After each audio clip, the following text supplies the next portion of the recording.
নবীন, আমরা তরুণ, আমরা জাতি, ভবিষ্যৎ দেশ ও জাতি সেবাই হবে, দেশ ও জাতি সেবাই হবে আমাদের জীবনে শপথ। শিক্ষা, নৈতিকতা, মানবতা, দেশপ্রেম আমাদের চলার নীতি, আমাদের চলার নীতি। একাই মজিদ জরিনা ফাউন্ডেশন স্কুল কলেজে মূলনীতি। প্রিয় শিক্ষার্থীরা, কেমন আছে সবাই? সবাইকে আন্তরিক অভিনন্দন ও শুভেচ্ছা জানিয়ে শুরু করছি নবম শ্রেণীর পদার্থবিজ্ঞান ক্লাস। আজকে আমরা নবম শ্রেণীর পদার্থবিজ্ঞান দ্বিতীয় অধ্যায় গতি, এখান থেকে দ্বিতীয় লেকচার নিয়ে আলোচনা করব।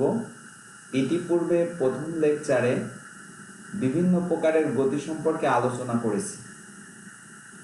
আজকে আমরা রাশির আরো দুটি প্রকারভেদ নিয়ে আলোচনা করব, সেই সাথে কিছু গুরুত্বপূর্ণ রাশি নিয়ে আলোচনা করব। প্রিয় শিক্ষার্থীরা, তাহলে চলো আমরা এখন আমাদের ক্লাসে চলে যাই। আমরা আজকে আলোচনা করব রাশি দুটি প্রকারভেদ। প্রথম অধ্যায়ে আমরা রাশি কি তা জেনেছি। এখন আমরা রাশির দিকের উপর নির্ভর করে দুটি প্রকারভেদ জানব। একটি হলো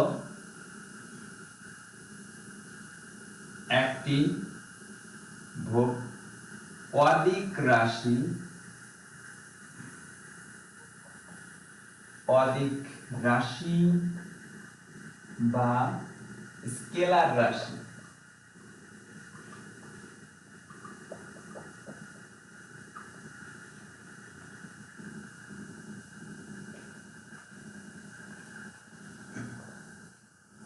আমি আবারও বলছি, আমরা একটি রাশি সম্পর্কে জানবো অদিক রাশি বা স্কেলার রাশি, আরো একটি রাশি থাকবে দিক রাশি, দিক রাশি বা ভেক্টর রাশি, ভেক্টর রাশি। প্রথমে আমরা আলোচনা করি অদিক রাশি বা স্কেলার রাশি নিয়ে। অদিক রাশি কি? যে সমস্ত রাশি প্রকাশ করতে কোনো দিকের প্রয়োজন হয় না, শুধুমাত্র মান বললেই আমরা বুঝতে পারি, সেটাকে বলা হয় অদিক রাশি। যেমন হতে পারে সময়। আমরা যখন সময়ের কথা উল্লেখ করি তখন সময়ের ক্ষেত্রে কোনো দিকের উল্লেখ থাকে না, এজন্য সময় একটি অদিক রাশি। আবার ভর, ভরও হতে পারে। ভরের কোনো নির্দিষ্ট দিক নেই, শুধুমাত্র পরিমাণ বললেই আমরা বুঝতে পারি। তাহলে যে সকল রাশি প্রকাশ করার জন্য শুধুমাত্র পরিমাণ হলেই যথেষ্ট, কোনো দিকের প্রয়োজন হয় না, সে সমস্ত রাশিকে বলা হয় স্কেলার রাশি। আর যে সকল রাশিকে সম্পূর্ণরূপে প্রকাশ করার জন্য মান এবং দিক উভয়ের প্রয়োজন হয়, সেই সকল রাশিকে বলা হয় দিক রাশি বা ভেক্টর রাশি। আমরা পরবর্তীতে বাকি রাশিগুলোর ক্ষেত্রে স্কেলার রাশি এবং ভেক্টর রাশি এই শব্দ দুটি বেশি ব্যবহার করব।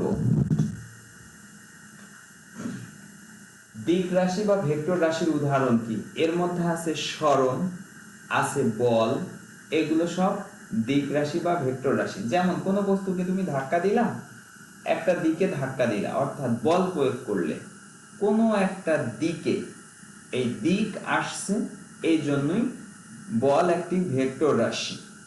আমরা আরো ডিটেইলস অনেক রাশি সম্পর্কে জানবো, সেই সমস্ত রাশির সাথে পাশাপাশি আমরা স্কেলার রাশি ও ভেক্টর রাশিগুলো মার্কিং করব। তো আজকে আমি আরেকটি নতুন বিষয়ে আলোচনায় আসছি। এর পরবর্তীতে আলোচনার বিষয় হবে দূরত্ব। প্রথমে আলোচনা করব দূরত্ব কি। দূরত্ব কি? ধরি এখানে একটি বস্তু আছে, একটি বস্তু আছে, বস্তুটি এইদিকে সরে গেল, তাহলে এটা ছিল তার আদি অবস্থান, এখানে আসার পর হলো চূড়ান্ত অবস্থান বা শেষ অবস্থান, যেটাই বলি। কোন বস্তুর এই অবস্থানের পরিবর্তনকেই দূরত্ব বলে। কোন বস্তুর অবস্থানের পরিবর্তনকেই দূরত্ব বলে। এই অবস্থানের পরিবর্তনটা যে কোনো দিকে হতে পারে, নির্দিষ্ট কোনো দিক নেই, দিকের উল্লেখ নেই, তাই দূরত্ব একটি স্কেলার রাশি। আমি শুধু বললাম কোন বস্তুর অবস্থানের পরিবর্তনকে দূরত্ব বলে। তাহলে আমি যদি একটু লিখি, কোন বস্তুর অবস্থানের পরিবর্তনকে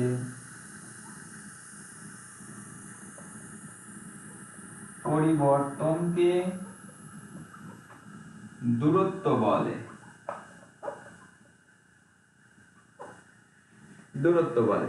এই অবস্থানের পরিবর্তনটা যে কোনো দিকে হতে পারে, নির্দিষ্ট কোনো দিক নেই। আচ্ছা, পরবর্তীটা আমরা যদি বলি, এবার এখান থেকে আরেকটি বিষয় খেয়াল করো, দূরত্ব অর্থাৎ আদি অবস্থান থেকে শেষ অবস্থানে গেল, মাঝখানের এই ব্যবধানটাই হলো দূরত্ব। একে এস দিয়ে প্রকাশ করা হয়। এই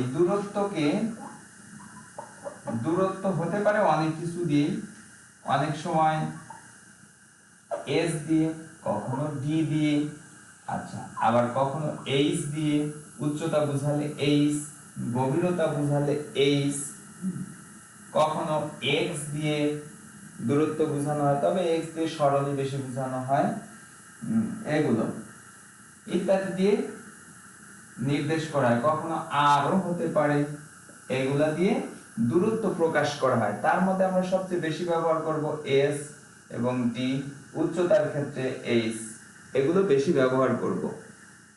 এগুলো কি? দূরত্বের প্রতীক। এবার দূরত্বের একক কি? দূরত্বের একক, আন্তর্জাতিক একক মিটার।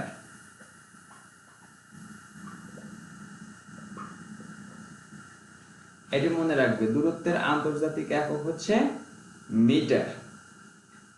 এবার আমরা আসবো সরণ কি?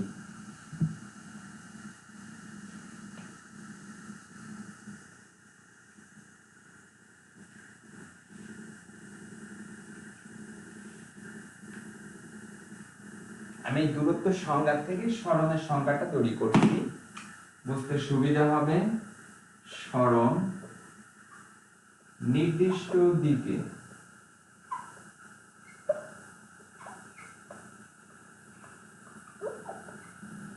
খেয়াল করো, সংজ্ঞাটা যদি আমি লিখি তাহলে বলতে পারি নির্দিষ্ট দিকে কোন বস্তুর অবস্থানের পরিবর্তনকে সরণ বলে।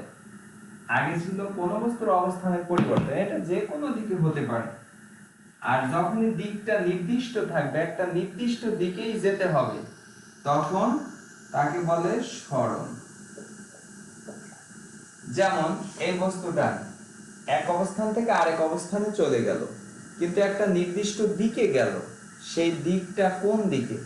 যে কোনো একটা দিকে হতে পারে, তবে অবশ্যই একটা দিকে যেতে হবে। তাহলে এখান থেকে সরণকেও সেম একই, এস ডি এইচ এক্স আর ইত্যাদি দিয়ে প্রকাশ করা হয়। সরণকেও এগুলো দিয়ে প্রকাশ করা হয়, একক সেম। তাহলে আমরা দূরত্ব এবং সরণের মধ্যে পার্থক্য কোথায়?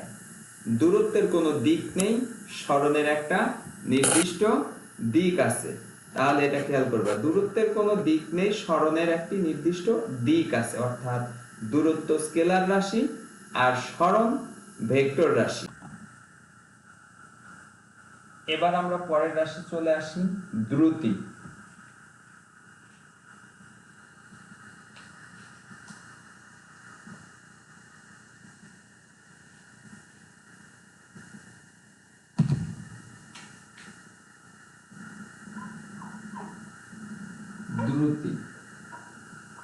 এবার খেয়াল করো, একটি বস্তু এখানে আছে আদি অবস্থান, সেখান থেকে টি সময় পরে এস পরিমাণ দূরত্ব অতিক্রম করলো এবং শেষ অবস্থানে পৌঁছালো। কোনো একটি বস্তু একটা নির্দিষ্ট পরিমাণ সময়ে নির্দিষ্ট দূরত্ব অতিক্রম করলো। যদি 1 সেকেন্ড সময়ে যতটুকু দূরত্ব অতিক্রম করবে তার পরিমাণকে বলা হবে দ্রুতি।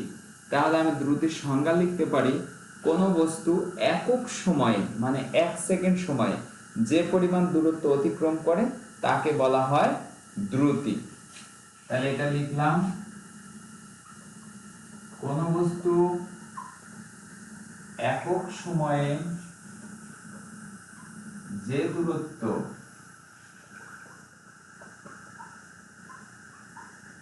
অতিক্রম করে তাকে দ্রুতি বলে।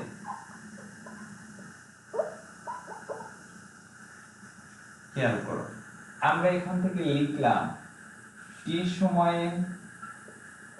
সময়ে দূরত্ব, অতিক্রান্ত দূরত্ব s, 1 সেকেন্ড সময়ে দূরত্ব s বাই টি। সুতরাং এখান থেকে দেখো সংজ্ঞায় লেখা ছিল একক সময়ে, কোন বস্তু একক সময়ে যে দূরত্ব অতিক্রম করে তাকে দ্রুতি বলে।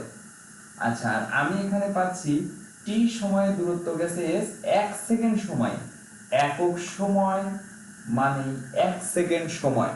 আবারও বলি, একক সময় মানে 1 সেকেন্ড সময়, 1 সেকেন্ড সময় অতিক্রান্ত দূরত্ব হলো s বাই টি, তাহলে একে দ্রুতি বলে।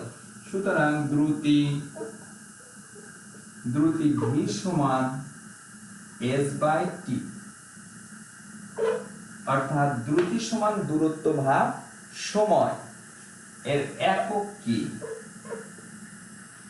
দূরত্বের একক মিটার, সময়ের একক সেকেন্ড, সমান মিটার পার সেকেন্ড বা সেকেন্ড ইনভার্স 1, অথবা এভাবেও লেখা যায় মিটার পার সেকেন্ড, এভাবে লেখা যায়। এবার আমরা চলে আসি মাত্রা কত দেখো, এম দিয়ে কি নির্দেশ করা হচ্ছে এখানে? মিটার কিসের একক? অ্যাকচুয়ালি দৈর্ঘ্যের একক। তাহলে দৈর্ঘ্যের মাত্রা ছিল ক্যাপিটাল লেটার এল, এবং এস দিয়ে বোঝানো হচ্ছে সেকেন্ড। অ্যাটলিস্ট সেকেন্ড কিসের একক? সময়ের মাত্রা বড় হাতের টি ইনভার্স 1। তাহলে এটা পেলাম বেগের মাত্রা, দ্রুতির মাত্রা। এটা পেলাম দ্রুতির মাত্রা। এবার চলে আসি বেগ কাকে বলে? আমি যখন দ্রুতির কথা বললাম তখন কোন দিকে বস্তুটা সরে গেল 1 সেকেন্ড সময়ে এরকম কোনো কিছু উল্লেখ করা নেই। তাহলে খেয়াল করো, কোনো দিক নেই জন্য সেটাকে আমরা কি বলেছিলাম? দূরত্ব। তার মানে 1 সেকেন্ডে যে দূরত্ব গেছে, কোন দিকে গেছে জানি না, যে কোনো দিক হতে পারে, তাহলে সেটাকে বলা হবে দ্রুতি। কিন্তু যদি বলে দেই নির্দিষ্ট দিকে, উত্তর দিকে সরে গেল, দক্ষিণ দিকে সরে গেল বা পূর্ব দিকে সরে গেল, কতখানি? 1 সেকেন্ড সময়ে পূর্ব দিকে যে দূরত্ব যায়, তখন এটাকে বলা হবে বেগ। সো বেগকে কি বলতেছি? যখন নির্দিষ্ট সময়ে নির্দিষ্ট দিকে যায়। বেগের বেলায় একটা দিক নির্দিষ্ট আছে, দ্রুতির বেলায় কোনো দিক নেই। তাই দ্রুতি হলো স্কেলার রাশি, বেগ হলো ভেক্টর রাশি। তাহলে সংজ্ঞাটি একদম অবিকল, শুধু একটা শব্দ আমরা চেঞ্জ করে দেব। এখানে বেগ নির্দিষ্ট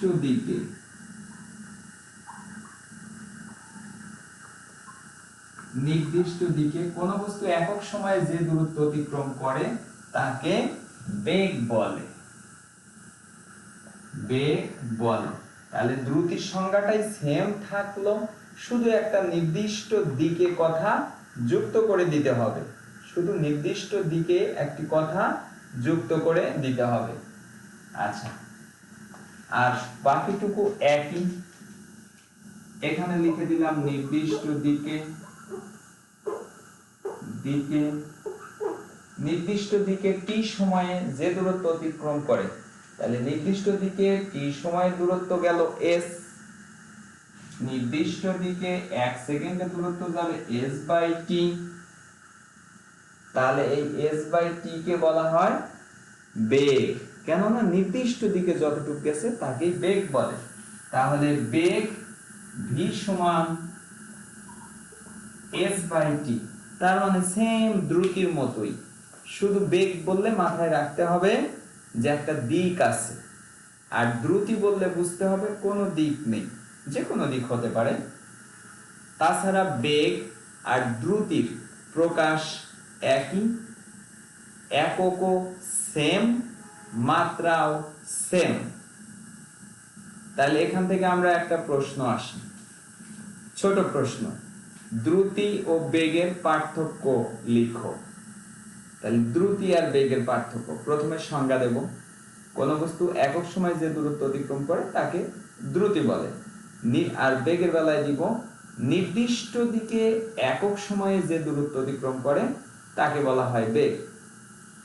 আরেকটা, দ্রুতি স্কেলার রাশি, বেগ ভেক্টর রাশি, দুটো হয়ে গেল পার্থক্য। তৃতীয় পার্থক্য, একটা করে এক্সাম্পল।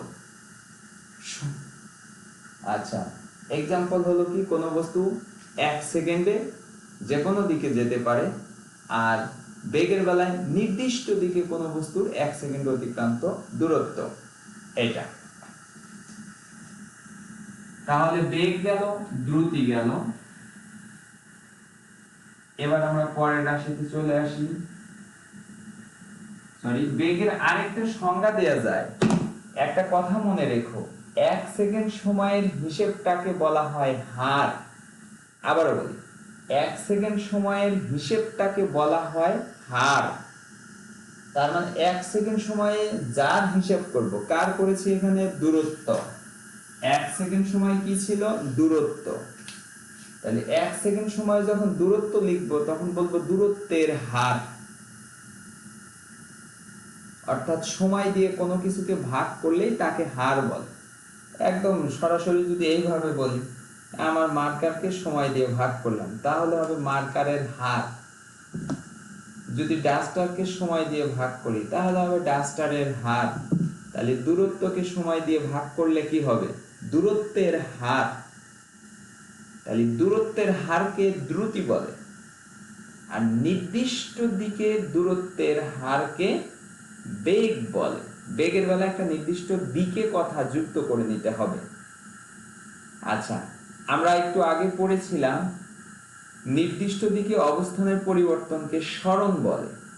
তার মানে সরণ কথা বললেই এর মধ্যে একটা দিক বিদ্যমান আছে, এটা বুঝাবে। তাহলে আমরা যদি বলি সরণের হারকে বেগ বলে, তাহলেও হবে, কারণ সরণের মধ্যেই নির্দিষ্ট দিকটাও উল্লেখ আছে, এই জন্য সরণের হারকে। এই জন্য বেগের আরেকটা সংজ্ঞা দিতে পারি, সরণের হারকে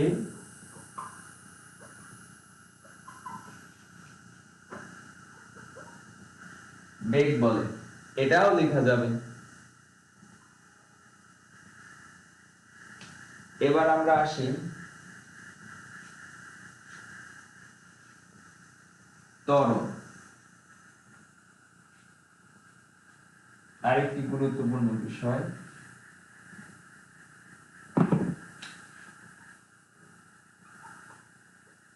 ত্বরণ, ফিজিক্সে সবকিছু একই হিসেব করা হয়। ধরি একটা বস্তু আছে, এখানে তার বেগ ইউ, আদি বেগ। বস্তুটা টি সময় ধরে চললো, চলার পর এর বেগ বেড়ে হয়ে গেল ভি। তাহলে বেগ বৃদ্ধি পেল কতখানি, বেগ বৃদ্ধি সমান ভি মাইনাস ইউ। তাহলে আমি কথাটা লিখতে পারি, টি সময়ে বেগ বৃদ্ধি বেগ বৃদ্ধি পায় ভি মাইনাস ইউ। সুতরাং 1 সেকেন্ড, ফিজিক্সে সব একই হিসাব করা হয়, তাহলে 1 সেকেন্ড সময়ে বেগ বৃদ্ধি পায় V minus you by T, একেই বলা হয় ত্বরণ। সুতরাং 1 সেকেন্ডে যে পরিমাণ বেগ বৃদ্ধি পায়, তাহলে আমরা বলবো 1 সেকেন্ডে কোন বস্তুর বেগ যতটুকু বৃদ্ধি পায় তাকে ত্বরণ বলে। যেহেতু সময় দিয়ে ভাগ করেছি, তাহলে আরো সংক্ষিপ্ত করে সংজ্ঞাটা দিই। সময় দিয়ে কোনো কিছুকে ভাগ দিলে তার হার হয়। যেহেতু বেগ বৃদ্ধিকে ভাগ দিয়েছি, তাহলে বলবো বেগ বৃদ্ধির হার। বেগ বৃদ্ধির হার। তাহলে আমরা সংজ্ঞাটা এইভাবে লিখি, বেগ বৃদ্ধির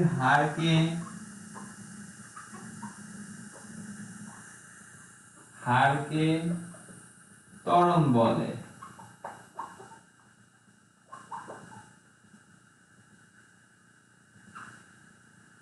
তাহলে সুতরাং বেগ বৃদ্ধি কতটুকু পেল, v - u / t, অতএব ত্বরণ a, অ্যাক্সিলারেশন সেখান থেকে আসলো a সমান v - u / t। এটা একটা ত্বরণের সমীকরণ, একটি সূত্র পেয়ে গেলাম। এখান থেকে দেখো, বেগ থেকে বেগ বিয়োগ করলে কি থাকে, বেগই থাকে। তাহলে আমরা এবার একক লিখবো, ত্বরণের একক কত। বেগ থেকে বেগ বিয়োগ করলে বেগই অবশিষ্ট থাকে, তাহলে সেই অবশিষ্ট বেগের একক কি, মিটার পার সেকেন্ড, আর নিচে সময়ের একক সেকেন্ড, বা এবার মিটার পার সেকেন্ড। উপরে একটা -1 ছিল, এর উপর কিছু নাই, একে উপরে নিয়ে গেলে এর উপর আরেকটা -1 হবে, -1 মিলে -2 হবে। এটা ত্বরণের একক, metre per second square. Metre per second square. এর মাত্রা কত হয়, মাত্রা, মিটার হলো দৈর্ঘ্যের একক, দৈর্ঘ্যের মাত্রা ক্যাপিটাল লেটার এল, এস সেকেন্ড সময়ের একক, সময়ের মাত্রা হলো ক্যাপিটাল লেটার টি ইনভার্স 2। বেগের মাত্রা পেয়েছিলাম এল টি ইনভার্স 1, আর ত্বরণের মাত্রা পেলাম এল টি ইনভার্স 2। এটা গেল ত্বরণ। এটা কি হলো, বেগ বৃদ্ধি পেল। আচ্ছা, মানে আগে বেগ কম ছিল, হতে পারে ইউ 0, 0 থেকেও বাড়তে পারে। কোনো কিছু বেগ আছে, হেঁটে যাইতে যেতে একজন দৌড় দিল, তাহলেও তার বেগ বাড়লো। এটা কেউ বসে থেকে হঠাৎ করে দৌড় দিল, তাহলে 0 অবস্থান থেকে বাড়লো। তার মানে বেগ বৃদ্ধিটা স্থির অবস্থান থেকেও হতে পারে, একটা বেগে থাকাকালীন সময়েও হতে পারে। এবার সব সময় কি বেগ বৃদ্ধি পায়? একটা গাড়ি ব্রেক করলাম, তাহলে বেগ অনেক বেশি ছিল, ধীরে ধীরে ধীরে ধীরে কমতে থাকলো। গাড়ি ব্রেক করলে হচ্ছে বেগ কমতে থাকে। তাহলে বেগ যদি কমে তখন তাকে কি বলে? সেম, এইখানে শুধু একটু চেঞ্জ করে দেব, নামটা লিখে দেব।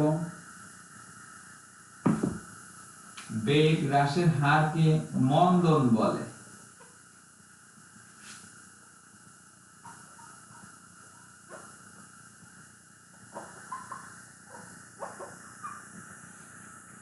তাহলে মন্দন কাকে বলে? বেগ হ্রাসের হারকে মন্দন বলে। এবার প্রতি সেকেন্ডে অর্থাৎ 1 সেকেন্ডে বেগ কতটুকু করে কমছে তার পরিমাণকে মন্দন বলা হয়, অর্থাৎ ত্বরণের বিপরীত মন্দন। কিন্তু এদের এককও সেম, মাত্রাও সেম। এই গেল হলো মন্দন। এবার আমরা আরো কয়েকটা বিষয় আসবো।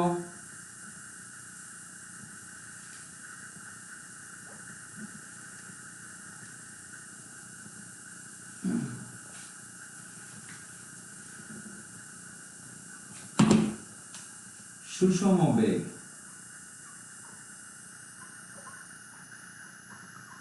সুষম বেগ কি?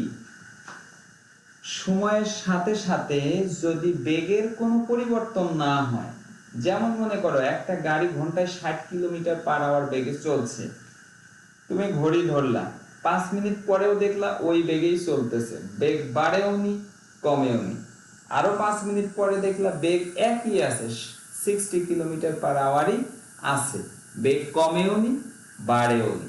যদি কোনো বস্তু এরকম চলতে থাকে, অর্থাৎ এর বেগ কমেও না বাড়েও না, একই বেগে চলতে থাকে, তাহলে তাকে বলা হয় সুষম বেগ। যদি কোন বস্তু বেগের মান ও দিক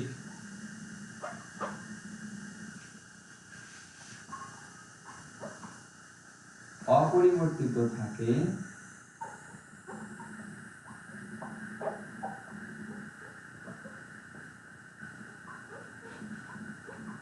তাকে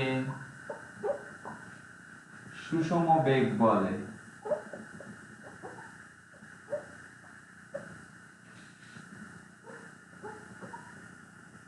তাকে সুষম বেগ বলে।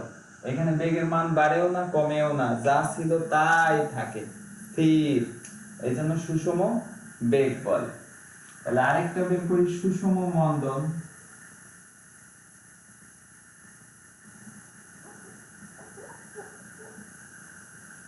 বা ত্বরণ, ত্বরণ আগে বলি, সুষম ত্বরণ। সময়ের সাথে সাথে প্রতি ক্ষেত্রে বেগের মান যদি একই হারে বাড়তে থাকে, যেমন মনে করে একটা গাড়ি স্থির ছিল, স্টার্ট করলাম, 1 সেকেন্ড পরে বেগ হয়ে গেছে 5, 2 সেকেন্ড পরে আরো 5, 5 বেড়ে হয়ে গেল 10, 3 সেকেন্ড পরে আরো 5 বাড়লো, বেড়ে হলো 15, 4 সেকেন্ড পর আরো 5 বাড়লো, হয়ে গেল 20।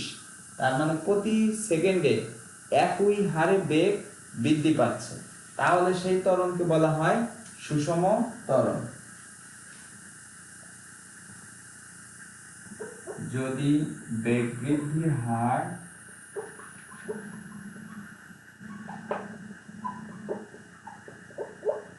একই থাকে,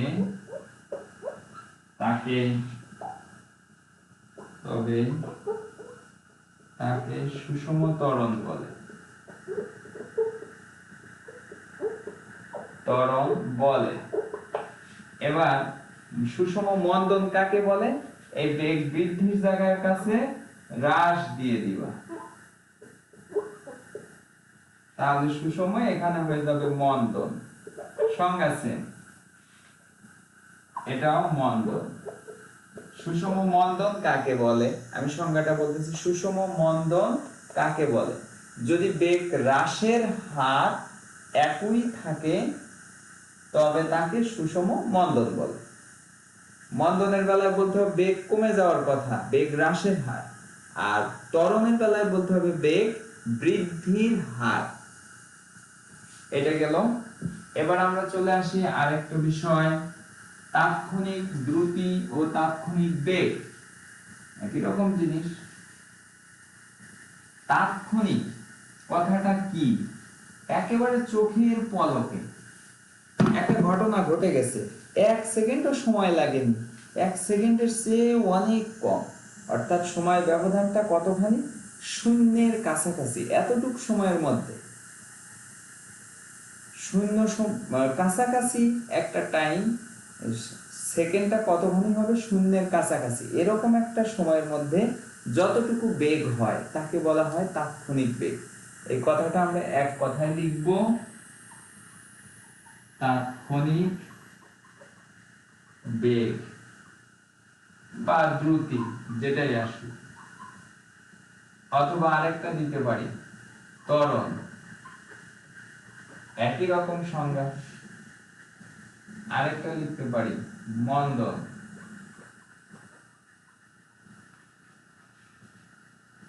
তাৎক্ষণিক বেগের সংজ্ঞা, তাৎক্ষণিক দ্রুতি, তাৎক্ষণিক ত্বরণ, তাৎক্ষণিক মন্দন, এগুলা কি? তাৎক্ষণিক ভাবে যেটা ঘটে যায়, মানে 1 সেকেন্ডের চেয়েও কম সময়ের মধ্যে যেটা হয়।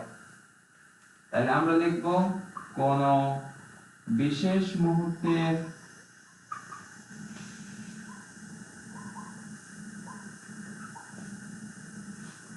বেগ কে।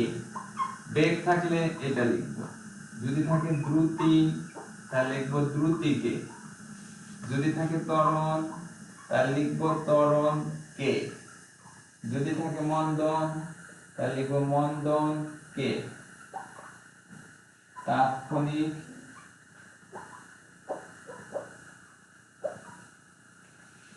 আবার ওই নামগুলোর সাথে মিলিয়ে দেব, বেগ, দ্রুতি, ত্বরণ অথবা মন্দন বলে।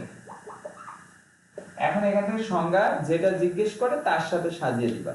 যদি বলে তাৎক্ষণিক বেগ কি, তাহলে বলবো কোন বিশেষ মুহূর্তের বেগকে তাৎক্ষণিক বেগ বলে। যদি বলে তাৎক্ষণিক ত্বরণ কাকে বলে, কোন বিশেষ মুহূর্তের ত্বরণকে তাৎক্ষণিক ত্বরণ বলে। ব্যাস 1 2 3 4 চারটা সংজ্ঞা একের মধ্যে হয়ে গেল। এবার আসি গড় বেগ।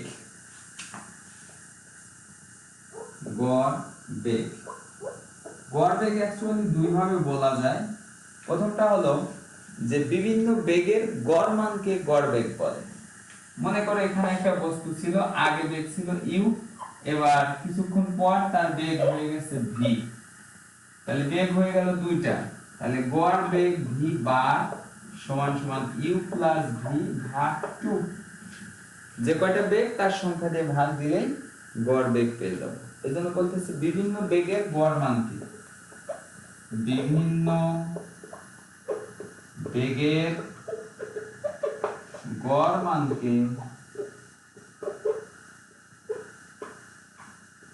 গড় বেগ বলে।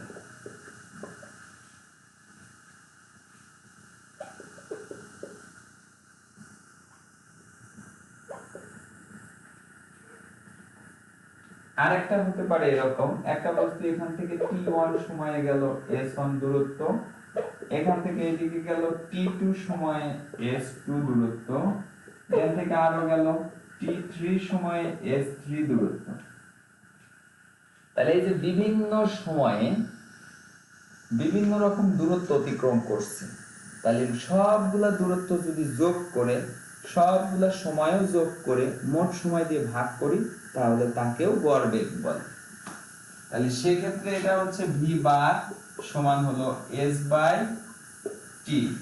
এখানে s কি, s1 plus s2 plus s3 plus dot dot dot সবগুলা দূরত্বের যোগফল। সময় t সমান কি, t1 plus t2 plus t3 plus dot dot dot সব সময়ের যোগফল। অর্থাৎ বিভিন্ন সময়ে অতিক্রান্ত দূরত্বগুলোর সমষ্টিকে বা অতিক্রান্ত মোট দূরত্বকে মোট সময় দিয়ে ভাগ করলে যে মান পাওয়া যায় তাকে গড় মান বলে। এটাও সংজ্ঞা, বিভিন্ন সময়ে অতিক্রান্ত দূরত্ব সমূহগুলো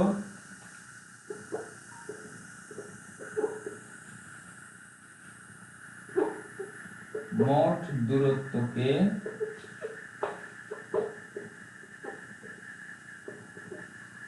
মোট সময় দ্বারা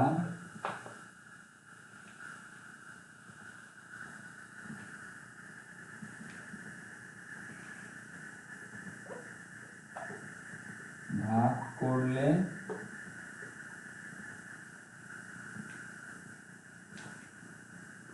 তাকে গড় দ্রুতি বলে। দ্রুতি কেন লিখলাম, এই যে আমি এখানে দূরত্ব কথা লিখেছি, দূরত্বের সাথে সম্পর্কিত দ্রুতি। যদি লিখতাম অতিক্রান্ত মোট সরণকে আচ্ছা মোট সময় দ্বারা ভাগ করলে যে মান পাওয়া যায় তাকে গড় দ্রুতি বলে। এখানে আরেকটু লিখে দিও, যে মান পাওয়া যায় যে মান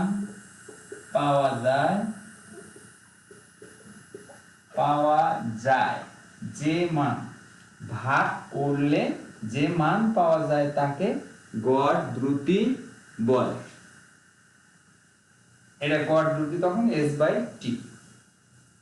এই ছিল হলো গড় দ্রুতি এবং গড় বেগের সংজ্ঞাগুলো।